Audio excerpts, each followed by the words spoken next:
C'est bon. Je regarde la mise en situation. L'étudiant s'est présenté à l'idée du soir en privé laboratoire en enseignant. Ok, il a fini des fonctions.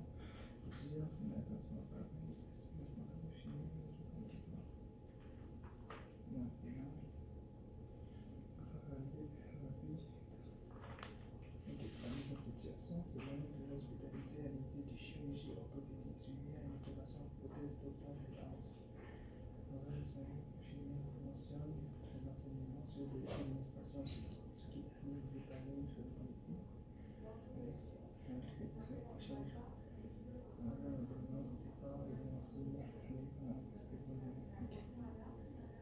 Ok. Donc, et ça.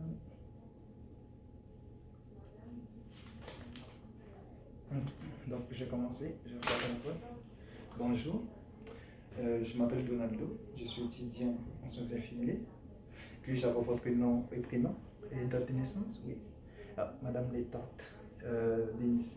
Ouais, c'est 1930-05-21. Super.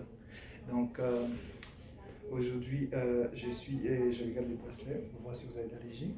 Je suis ici pour vous renseigner suite à votre chirurgie orthopédique. Donc, et votre opération aux prothèses totales. Donc, je suis ici pour vous renseigner sur les médicaments que vous allez prendre par vous-même. En fait, il y a des médicaments que vous allez prendre. La première, c'est l'héparine à faible poids moléculaire et la deuxième, c'est les commandants. Donc, l'héparine à faible poids moléculaire, c'est une injection que vous allez faire sous-cutanée. Donc, sous-cutanée au niveau péri-ombilical. Donc, et la deuxième, c'est Coumadin. C'est un médicament que vous allez prendre par la bouche. Donc, si je vous dis quelque chose que vous ne comprenez pas, vous pouvez me toujours poser des questions. Est-ce que vous avez compris tout ce que je dis maintenant? Oui, super. Je vais vous expliquer. Donc, l'héparine à faible poids moléculaire, c'est une injection que vous allez prendre au niveau périombilical. Donc, ces médicaments-là, donc, c'est un anticoagulant. Et les Coumadin aussi. Donc, étant donné que vous allez être réduit dans la mobilité, donc vous avez plus la chance de faire des caillots. Donc ces médicaments-là, ils ont pour objectif d'empêcher la formation des caillots dans votre sang. Donc j'ai une question pour vous. Est-ce que vous avez déjà administré des auto-injections? Est-ce que vous avez déjà fait ça par vous-même? Non? Pas de problème, je vais vous expliquer. Je vais commencer par l'injection d'héparine à faible molécule, à faible poids moléculaire. Lorsque en fait, normalement, les faits, je vais vous donner ça à la fin. Vous allez récupérer l'héparine. C'est des injections qui sont déjà préparées. Et les coumadins et les pharmaciens vont vous donner, les tampons d'alcool et les compresses stériles. Donc, et avec une boîte, une bioriste. Donc, je vais vous expliquer pour l'injection des sous-cutanées. Ça s'appelle l'héparine. C'est l'injection, c'est celui-là.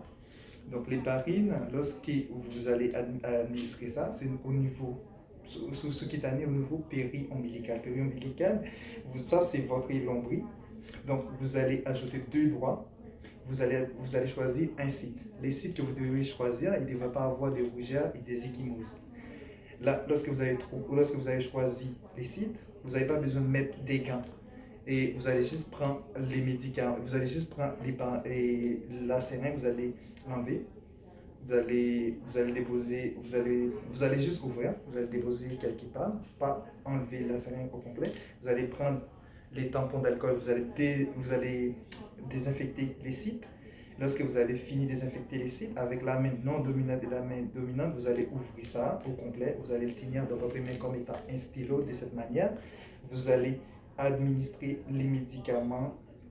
Avec la main non dominante, vous allez tendre la peau et vous allez administrer le médicament dans les sites. Lorsque vous avez fini, vous allez stabiliser la seringue. Donc, vous allez ajouter l'index et les majeurs pour les tenir. Et vous allez, vous allez introduire ça à 90 degrés rapidement. Et vous allez introduire ça de façon contrôlée lentement. Quand vous avez fini, vous allez attendre 10 secondes. Et après, vous allez enlever Vous allez enlever la seringue et vous allez mettre directement dans le biorisque. Il ne faut pas récapichonner. C'est très dangereux pour les enfants et pour les animaux. Il faut le mettre dans le biorisque directement. Et après, en fait, vous aurez l'effet de ce médicament dans les 20 minutes.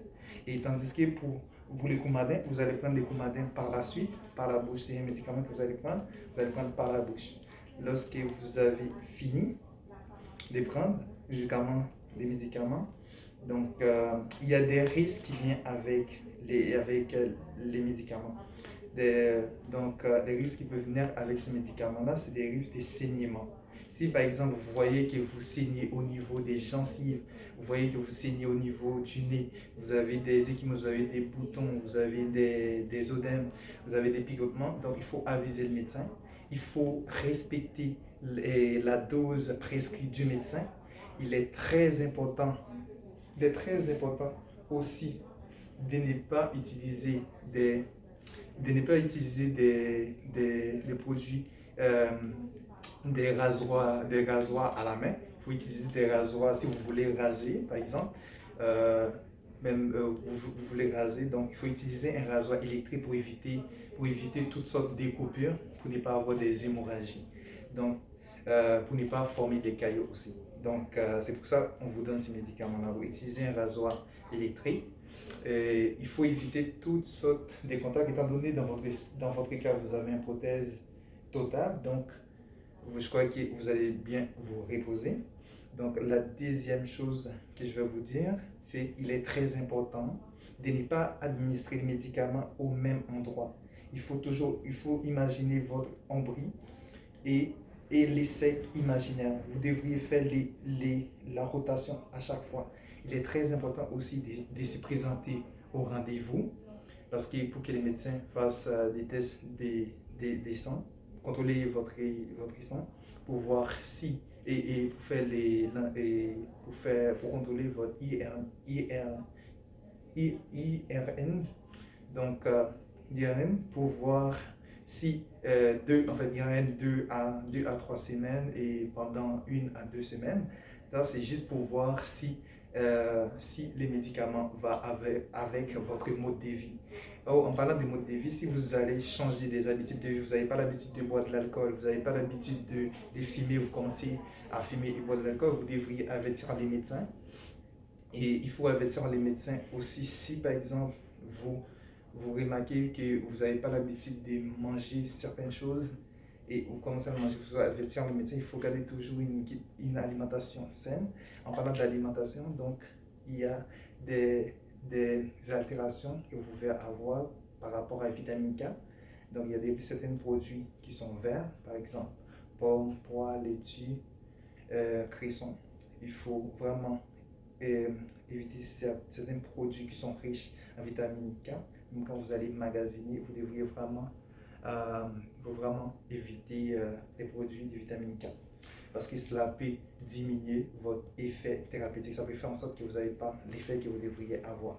Donc si par exemple vous avez oublié de prendre les médicaments dans une journée, donc vous pouvez prendre rapidement dans la journée ou sinon vous pouvez mais si par exemple vous avez oublié, donc vous pouvez appeler le médecin. Dans les lendemains, vous avez oublié les lendemains, vous devriez appeler le médecin pour lui demander qu'est-ce que vous devriez faire. Il ne faut pas prendre d'autres doses. Donc, je crois que c'est tout. Donc, si par exemple vous voulez acheter d'autres médicaments à la pharmacie à ventre libre, vous devriez avertir les médecins aussi. Vous devriez avertir les médecins. Donc, est-ce que vous avez compris? Est-ce que vous avez des questions? Je crois que vous ai dit tout. Donc, si vous avez des questions, vous pouvez toujours poser des questions. Ok, donc je vous donne les formulaires. Vous pouvez aller récupérer les médicaments à la pharmacie et les pharmaciens vont vous donner tout ce que je viens vous donner. L'héparine qui est déjà préparée, et le coumadin, et compresse stérile, les bacs des biorisques. Donc, je crois que je vous ai dit tout. Donc, je vous donne les formulaires. Vous pouvez, à la fin, quand vous allez partir, vous pouvez aller récupérer votre médicament. Je crois que c'est tout. Merci. Donc, je vais juste faire les notes.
quelle heure?